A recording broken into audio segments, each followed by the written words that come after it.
Just when I thought that things were starting to die down and get a little bit boring, life decided to throw an emergency my way. Hello and welcome to my September spending report as well as my October budget with me video. In case you're new here, I'm Raymond, a software engineer on the path to financial independence and retiring early, and I've managed to save over $150,000 so far. If you'd like to follow me on my journey, feel free to hit that subscribe button. It really helps out the channel, so thank you so much in advance. So starting off with my September spending, things have been relatively stable, albeit with a couple of outliers, though nothing unusual here. In terms of necessities, my rent, utilities, and insurance bucket went a little bit over what I budgeted initially, and I'm pretty sure the reason why this was the case is because of the fact that Encore, my electric provider, decided to increase rates, which retroactively applied to my September rates. Thankfully, the damage isn't too bad because I already increased my budget for this bucket, but I'm going to increase it again for October and onwards because of the fact that I know that this is going to happen again at some point. I also overspent a little bit on transit, but only by $2, so it's kind of immaterial here. In terms of discretionary spending, things got a little bit out of hand again. I was surprised by a friend who invited us out to Korean barbecue to celebrate their birthday the weekend before I was scheduled to have Korean barbecue with a different group of friends. So given the fact that I went to Korean barbecue twice this month, as well as some of the drinking that happened during these outings, I went over my budget by a decent amount. I hope I don't have to continue to say this because it just makes me look bad, but I'm hoping that this month spending on eating out is an outlier and things will return back to my budgeted amount at some point.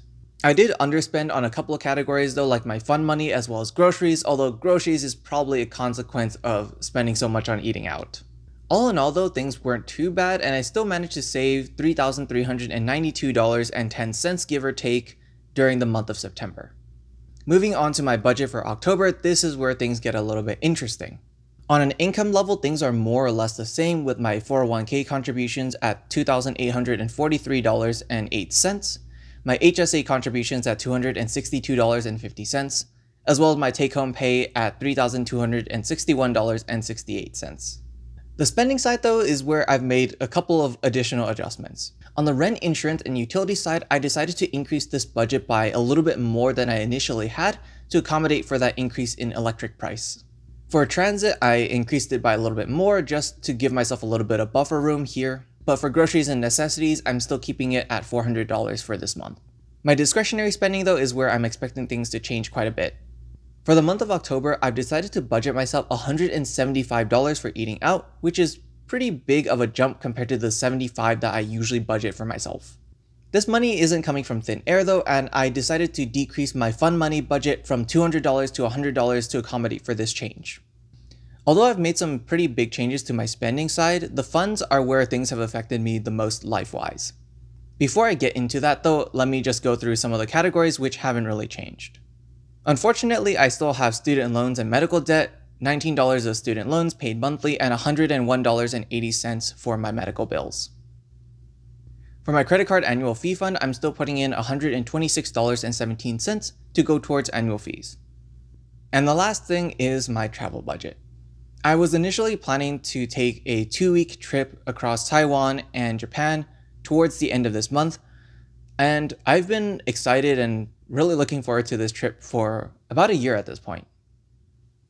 Unfortunately, due to a family member of mine having health problems to the point where I'm not really comfortable leaving the country at this point, I decided to cancel this trip entirely.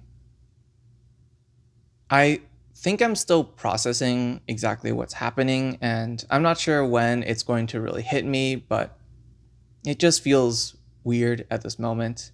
And just knowing that I won't really be able to spend any additional quality time with them, traveling or anything else like that.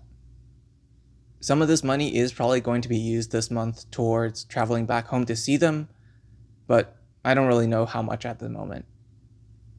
One of the good things that come out of this though is just the fact that I've been working on my physical health a little bit more than I used to. I guess an early retirement isn't really useful if you're just gonna die a couple years after that. I hate to end the video off on such a weird and sad note, but that's really all I got. So in any case, I'll see you all for the next video. Take care.